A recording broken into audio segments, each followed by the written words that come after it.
La dernière fois, je suis allée faire du porte-à-porte dans le 11e. Le pauvre, je l'ai traumatisé, quoi, le mec. Et il fait jamais de porte-à-porte, bobo 11e, trop cool, tu vois. Là, j'arrive, bonjour, c'est le Parti Socialiste. En fait, ils sont surpris au début parce qu'ils se disent c'est qui, machin. Et tout de suite, la première phrase à dire, c'est bonjour, c'est le Parti Socialiste pour les élections régionales. Souvent, c'est ouais, vous êtes qui, témoin de Jéhovah, marchand de sa vie. Deux messages. Il y a d'abord le message de faut se déplacer pour aller voter, surtout ça. Parce que la droite, finalement, elle a l'habitude de se faire élire sur un taux d'abstention colossal. Après, le deuxième message, c'est oui, allez voter pour le Parti Socialiste, normal. On leur dit, voilà, finalement, est-ce que vous avez vu la droite passer dans vos immeubles?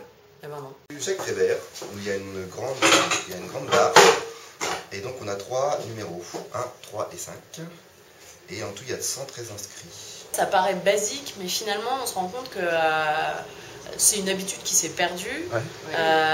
Avant, on le faisait beaucoup au Parti Socialiste. Cette nouvelle génération a souvent peur d'aller faire du porte-à-porte. Ils se disent, on va chez les gens, c'est l'intimité des gens, c'est pas cool, quoi, c'est pas terrible.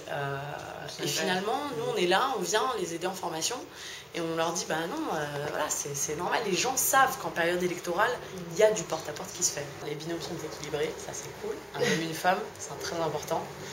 Pas faire peur, etc., etc. Il y a plein de raisons que voilà, c'est toujours. Puis la voix d'une femme, ne serait-ce que quand on sonne à l'interphone en bas, la voix d'une femme, ça passe sécurisant. Okay. Mais finalement, on ne sait pas ce qu'il y a derrière la porte. Il faut s'adapter à ce qu'il y a derrière la porte. Et les militants apprennent beaucoup de choses parce qu'il y a beaucoup de gens qui veulent parler, qui ont envie de raconter leur vie finalement.